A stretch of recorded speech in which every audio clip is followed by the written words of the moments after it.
This is my 5th talk, and in this one I want to talk to you about the Glacier View meetings on Friday morning and afternoon. On the Friday morning, when the whole group at Glacier View met together, the two consensus papers, one on the doctrinal position of the investigative judgment, the other on Ellen White, were duplicated and given to everybody in the room. Now, I've told you this represented the combined papers and votes handed in by the whole group at study and written up in the form of the consensus statements by Bill Johnson and Fritz Guy, particularly, and Duncan Eva, as I recall.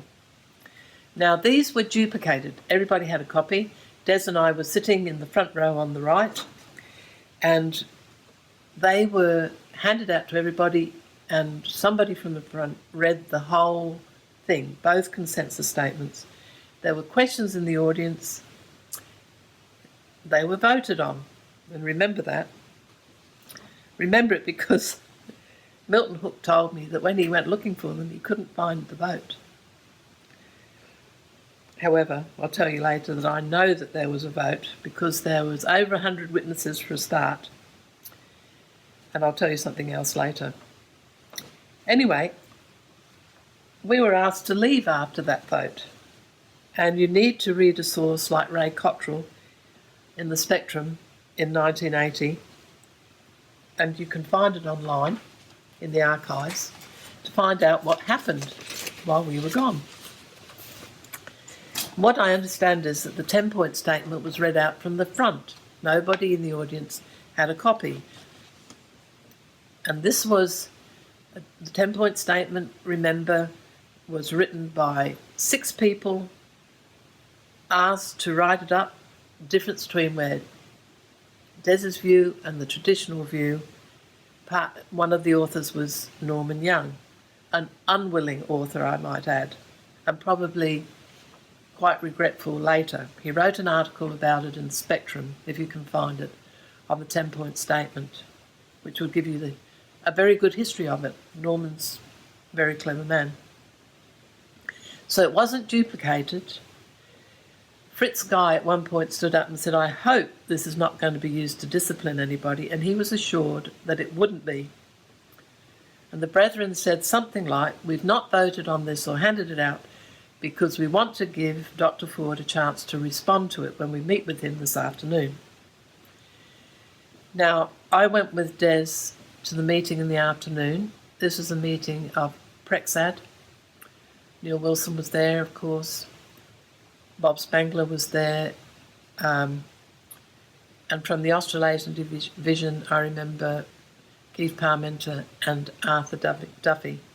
Don't remember anybody else from Australia, but I could be mistaken. Now, I mentioned that I wrote a diagram of who was there and where they were, and it's in the Avondale archives, and possibly mentioned in Milton Hook's biography.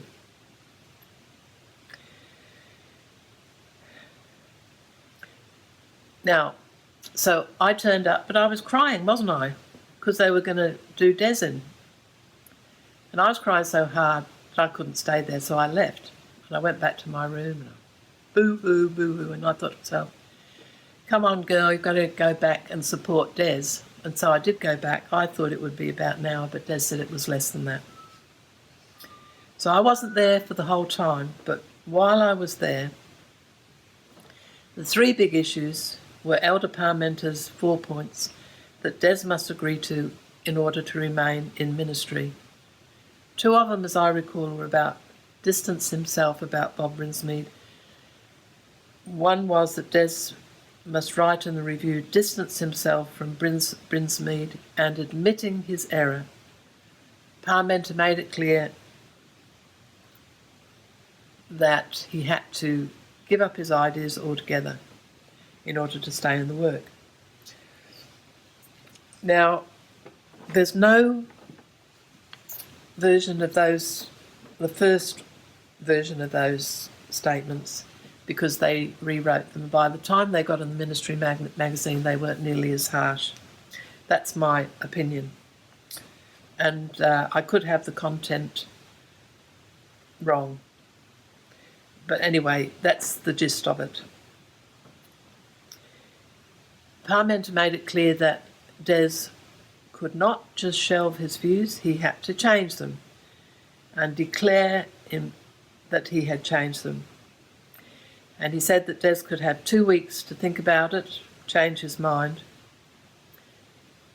And I mentioned before, he was also told that he had to distance himself from Brinsmead in the review, and Des said he wouldn't do it. And he also said they could give him years.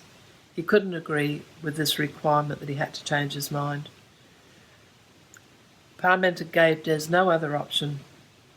Des had said to me before the meeting, "Look, I don't want to pull myself out of ministry." But it didn't seem there was any choice. Des's supposed collusion with Robert Brinsmead was discussed.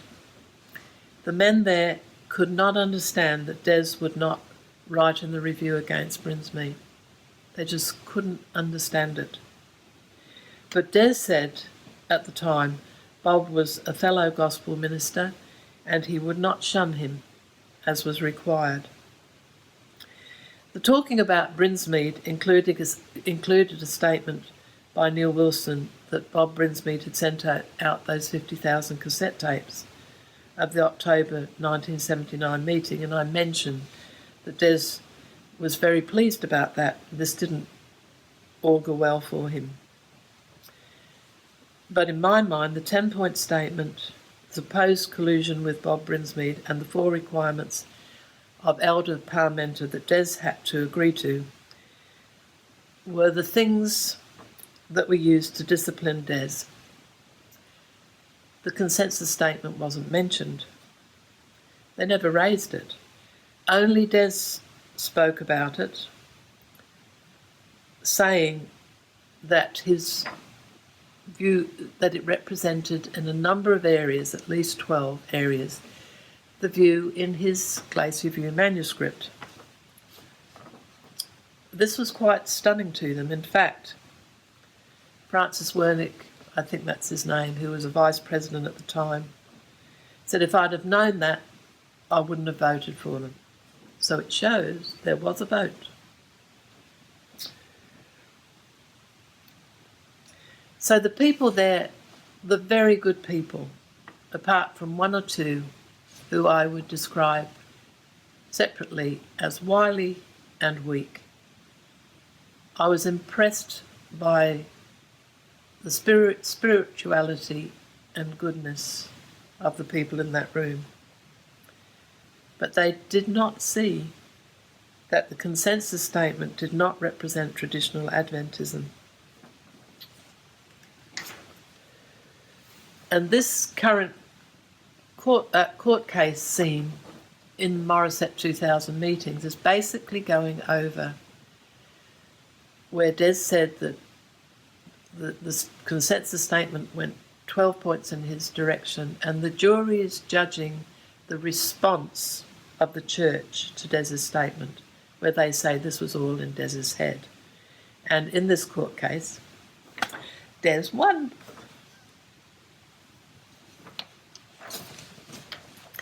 There's a lot more I could say. Some of what I was saying, Des thought was rather harsh. So I'm sorry, I left it out. Now, as a postscript, in 1983, there were post-Glacier View meetings in San Francisco. Most people have no idea of this. And the history of this has never been written up, as far as I know, except a brief referral to it in the review. I must get on to Milton Hook to write that history up because it's important.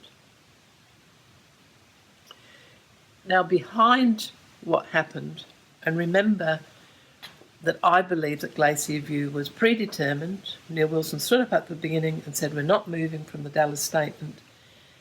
And he expected that the group, it wouldn't be half and half, everybody had to agree with it. And they worked it in such a way. They bypassed the consensus statement and they disciplined Des on other grounds. Most people don't realise this, but that's what happened. Neil Wilson he was very nice to me.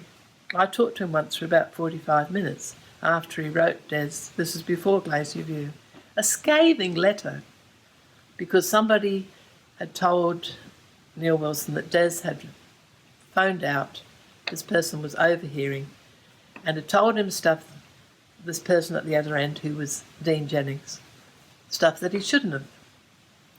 And I wrote a long letter in response to Neil Wilson. I'm quite proud of that letter. I'm quite proud that I spoke up at Glacier View because I really am not a natural speaker like Des. And after teaching at Avondale and in the village church, when I went to America, the Americans were so confident that I never spoke again. But I am now finding my voice. Anyway, I'm getting off my script. Oh, I was telling you about the background of the 1983 meetings. You have to understand that we had friends and spies all over the world. And one of these spies was Eleanor Barrett, wife of Ken Barrett. And they were very close friends with Vern Parmenter. So just before the 1983 meetings, I got a call from Eleanor, only call I got from her at all. And she said to me, she'd heard from Vern that Keith Parmenter had been to the full council. Now this was in 1982. And he wasn't happy with Des saying that he was an ordained Seventh-day Adventist minister, and Des was still saying this 3 years after Glacier View. So he wanted Des deordinated and called an apostate. And this is it's got a funny side to this story, if you've got a sense of humour. The next day, we get a call out of the blue. We're living in California, 3 years after Glacier View. We get a call from Duncan Eva, who is now the mediator between Neil Wilson and us. And he tells us that Elder Wilson has met with all the division presidents, and he wanted to see if Des had repented and could come back into the church. And everybody else in the division presidents were against it. But he said, no, we must do this. So this, you hear what Eleanor Barrett tells us the true scenario behind these meetings. And the next day we get the call from Duncan Eva, who we loved. He loved the gospel, and I called him Uncle Dunk. We were good friends, but he didn't agree with Des on 1844, and you know, that's all right. Anyway, so he made there were 3 visits. After Duncan Eva called, I called Trevor Lloyd, our man in Sydney. And he was very diplomatic with the brethren. I told him what Eleanor had told me, so he found out was this true. And he said, yes, it was. Parmenter wanted more action against Des. He wanted him deordinated and declared apostate. And he'd gone to full council and had started it. And this is why the true reason behind these 1983 meetings in San Francisco. So anyway, there were 3 visits. Duncan Eva came over and stayed with us. We had a meal at Calvin and Nerida Edwards' place. She cooked a beautiful dish of wild rice. I had 3 servings, and I'm allergic to rice, so I probably fell asleep they had to wake me up, and it was very difficult, so I missed the conversation. Just fell asleep on the couch. You can see that I am a great witness. The next visit, I actually can't remember one of them, but the next one, Des and I told you Neil Wilson was always very nice. He did things right, even if there was a plot behind it. He invited Des and I to go to Washington, D.C., and we ended up on his yellow carpet. Did you know that Neil Wilson had a carpet the colour of sunshine, and I've been on it. Des did not agree to have these meetings unless the rest of the men who were Good News at the time, Smuts, Van Rooyen, Calvin, Noel, I think that's it, that the whole of Good News could go. And Neil Wilson didn't like it, but he agreed to it. So when we went to Washington, D.C., Calvin Edwards came with us. And I've got to say that the way Neil Wilson spoke to Calvin Edwards, I know you're not supposed to use the word nigger or boy, but you get the idea. I was shocked and disappointed. So anyway, we had the second meeting, and we had another meeting. I know there were 3, but I can't remember that one at all. And then we had the actual meetings. I can't even remember what month they were, but they were in 1983.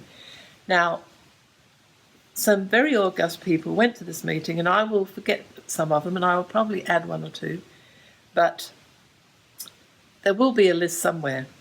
It might even be mentioned in Milton's biography. I must go back and look at it. I know that Enoch Oliveira, who was a vice president at the time, was there representing the General Conference. Gerhard Hasel was the big gun. He came to give a talk. Bill Johnson was there. Niels Erik Andreasen was there. Niels Erik, I'm ashamed to say, in his discussions with the men at Good News, pretended to be very traditional, and I can assure you that he's not. He's a very good man, but he's not traditional. Possibly, my memory was that Richard Lesher, who was the chair of the Biblical Research Committee, was there, but Des can't remember that he was, so I might be wrong. Spangler was there. Duncan Eva was there. Now, this is very one-sided, but the meetings, I think, started on, it could have been Thursday, could have been Friday. Anyway, the only person to present on a paper was Gerhard Hasel. And I have to say that our men shot him down and gave them a bit of a shock. Now, Calvin was a genius at organisation, and everybody had written their papers, and they were all typed up, edited, duplicated, handed out to everybody. And I have to say that the GC men were not as well prepared, but you have to remember that they were very busy men, and this was just one meeting among many. Anyway, they presented their papers, and of course the administrators thought they'd all got together and compared notes. Wasn't true. But anyway, that's what they thought. And the church administrators saw this as deliberate and devised. So in the end, Des was declared even further out on a limb than Glacier View, which I'm sure made Neil Wilson very happy. So the meetings broke down, but they decided we'd have an afternoon meeting on the Sabbath. And so everybody present was there. And in it, particularly me and Smuts aired our grievances. I can't remember Des saying much, but I always was upset because in the Friday afternoon meeting, when they discussed the 10-point statement and said they were going to publish it, and Des said there's no evidence in it because it was a statement. It had Bible text, but it was differences between views, and it was just a simple statement. It had no detail and no evidence. And Des pointed this out, and Bob Spangler said, well, we'll have the evidence in by the time we publish it in September. So you see, they saw it as a done deed. Anyway, and Des said, well, I hope I get a copy of the ministry magazine before it goes to print. And Bob Spangler promised he would, and I remembered that. So in that afternoon meeting, I brought that up, and I said, look, not only did Des not get the ministry magazine before it was published, he never got it because they took him off the mailing list. So he read it when everybody else did. And Bob Spangler said he didn't remember saying it. And, you know, he was a friend of ours. A lot happened in his life, and I'm sure he's telling the truth. But anyway, and then Smuts aired his grievance. Now, Smuts was at Andrews when he got fired, teaching religion, and he was a gospel preacher. And some of you will know that a magazine called Evangelica that proclaimed the gospel was coming out of Andrews. And they asked Smuts if he would publish an article on Mephibosheth, which he did. But because he published in Evangelica, Neil Wilson told Max Torkelson, I think he was a vice president, to tell the president of Andrews, I don't know who that was at the time, to fire Smuts. Now, when Smuts came to Good News, the other men at Good News had to explain to him the issue about 1844. He didn't know. So Smuts, because Smuts had a high profile and he was preaching everywhere, like Des, he got fired over Mephibosheth. Anyway, interestingly, and remember there are witnesses to this, so you can check with other people, even though it's not recorded.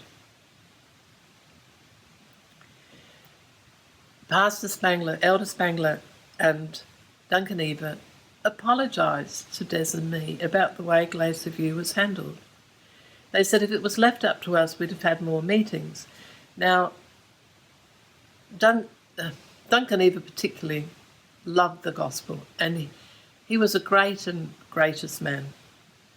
And Bob Spangler and Des had been very good friends, but Bob was he was a company man, and he was Neil Wilson's next door neighbour, and to some degree in those years his hatchet man. But they did apologise to us about Glacier View. You will never hear this anywhere else. They never published it when they wrote the bit afterwards. They said the elder parliamenter had come over and he demanded that it be dealt with this week. And all I'm going to say, and I didn't say this, I recorded all this before and I wasn't satisfied with it, so I did it again. And I didn't put this at the last time, but I can't resist it. There are people who believe the elder parliamenter was blackmailed to fire Des because there were things in his life that a lot of people knew about. He certainly, anyway, that's all I'm going to say. Now,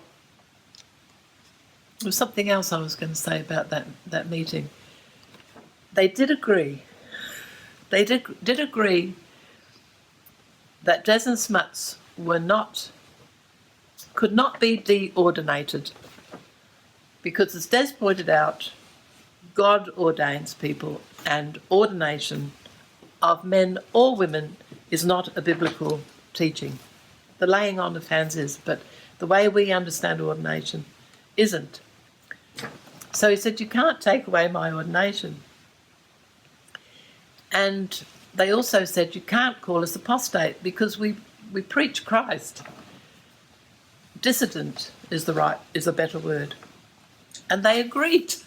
But when the article came out from the review, it said that Des and Smuts were having their ordination taken away and that they were apostate. That's my memory of it.